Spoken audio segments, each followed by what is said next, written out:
The dollar in your wallet is worthless. Not worth less, worthless. It happened faster than anyone predicted. Hyperinflation turned a $100 bill into kindling.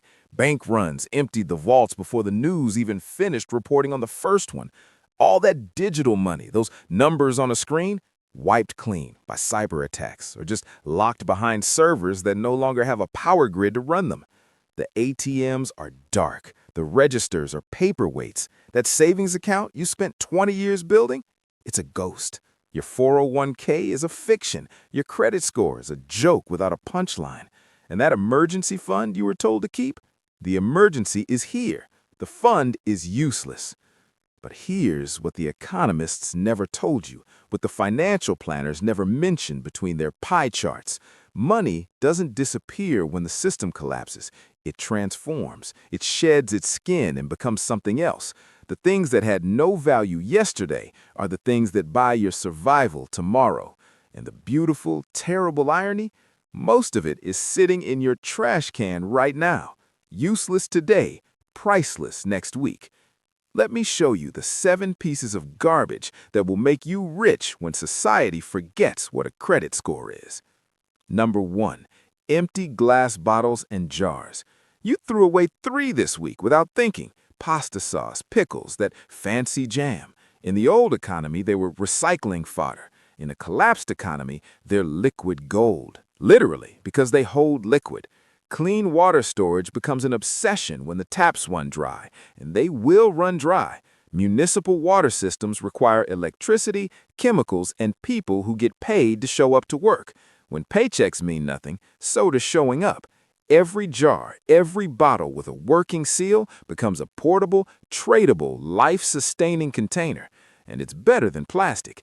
Glass doesn't leach chemicals when you're storing alcohol or vinegar or rendered fats. It's transparent, so you can see exactly what you're trading for. No scams, no mystery liquids. A single mason jar with an intact lid, that's worth a day's labor in the new economy. A collection of 20? You just became the wealthiest person on your block. People will trade food for them, ammunition, things they shouldn't. Start washing them now. Start hoarding them. When your neighbors ask why, just smile. They'll understand soon enough. Number 2, used cooking oil.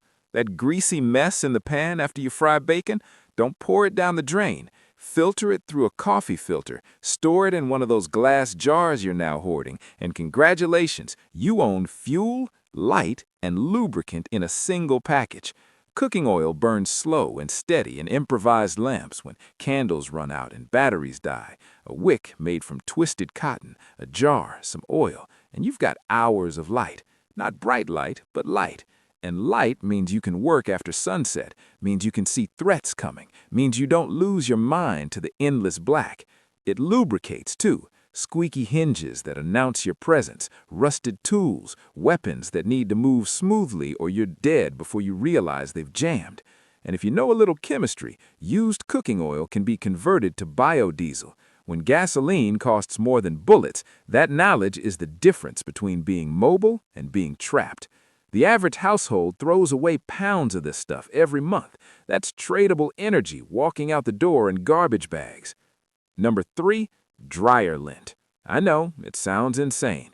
That fluffy gray waste you scrape off the screen. It's one of the most efficient fire starters on the planet.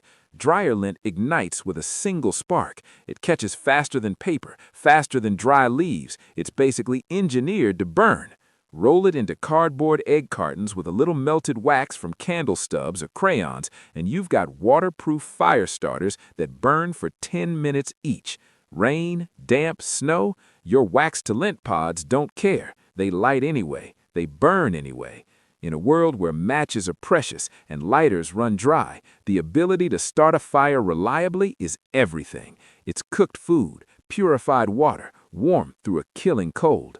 Fire is technology. It is civilization's oldest tool. The person who shows up to a trade with a bundle of reliable fire starters will walk away with whatever they need. The person who can't start a fire, they might not walk away at all. Number 4, aluminum cans. Every soda, every beer creates a small cylinder of incredibly useful metal. It's soft enough to cut with household scissors, no forge required. It's reflective enough to signal aircraft or create a primitive solar cooker. Cut the bottom of a can, you have a cup, a small pot that can boil water over an open flame. Polish the inside of that bottom to a mirror-smooth finish, curve it just right, and you have a parabolic reflector. It can focus sunlight into a point hot enough to ignite your dryer lint. Free fire, courtesy of physics and trash. Slice cans into strips, and you have fishing lures that flash like wounded minnows. You have repair patches. And here's the real value. Aluminum doesn't rust. It develops a thin oxide layer that protects it. In a long-term collapse, that durability makes aluminum worth its weight in calories. Number 5. Plastic grocery bags. They're everywhere, stuffed in your cabinets, breeding when you're not looking. Those bags are rope. Twist them tight, braid them together, and you have surprisingly strong cordage. Not for climbing, but perfect for lashing gear to a pack, building snares for small game, sealing gaps in a shelter where the wind sneaks in and steals your heat. They're also waterproofing. Wrap your feet in them inside your boots, and suddenly wet socks aren't a hypothermia risk. Your feet stay dry, you keep moving. Line a hole in the ground with them, and you have a rainwater collection basin. The most darkly hilarious part is, these bags will outlast our civilization. They'll be tradable for generations because they simply refuse to decompose. Your trash is now your inheritance.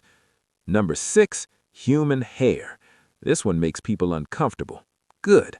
Discomfort is a luxury you can't afford anymore. Hair is protein, keratin, and it's surprisingly strong. Braid multiple strands together and you get rope that was used for centuries. Fishing line thin enough to fool wary fish. Thread for sewing torn clothing or, in desperate circumstances, stitching wounds. It's insulation stuffed into gaps in your clothes or shelter. And most importantly, it's constantly renewable. Every head produces it. Every body grows it back. In a world where manufacturing has stopped, where factories are silent, anything renewable is worth more than anything finite. Every person produces it without trying and can trade it without losing anything that just grows back. And finally, number 7, cardboard. The boxes from every online delivery, every move, piled in your garage. Cardboard is insulation. Homeless populations have known this for decades. Sleeping on cardboard versus sleeping directly on concrete is the difference between waking up cold and waking up hypothermic, or not waking up at all. Lining your walls and floors with it can raise a room's temperature by several degrees. It's also predictable fuel. Not as good as wood, but it burns. Use it to start your fire, to cook when wood is wet. You can even char it in an oxygen-starved environment, crush the remains, and you have a makeshift charcoal filter for water. Not perfect, but another layer of protection between you and waterborne death. So, why does any of this work? Because value is just a story we tell each other, a collective fiction. The dollar worked because we all agreed it worked. When that agreement breaks, new agreements form around things that solve immediate physical problems: heat, light, water, cordage, fire, shelter. The trash that addresses these needs stops being trash the moment the old story ends. It becomes leverage, bargaining power, the difference between begging and negotiating. Start looking at your garbage differently. That sauce jar isn't empty, it's potential. That cardboard box isn't waste, it's insulation. That ball of dryer lint isn't a mess, it's a fire waiting to happen. You don't need a bunker full of gold or a wallet full of crypto. You need a garage full of carefully sorted garbage and the knowledge of what to do with it. The people who understood this early are already ahead. The ones who didn't, they're learning the hard way, watching their paper wealth evaporate, realizing they threw away their real fortune one trash day at a time. The collapse doesn't care what your net worth was. It only cares what you can offer right now with your hands and your brain and whatever you had the foresight not to throw away. So, stop throwing things away, because when the dollar dies, the dump becomes a marketplace, and the only question that matters is whether you'll be the one buying or the one with nothing to sell.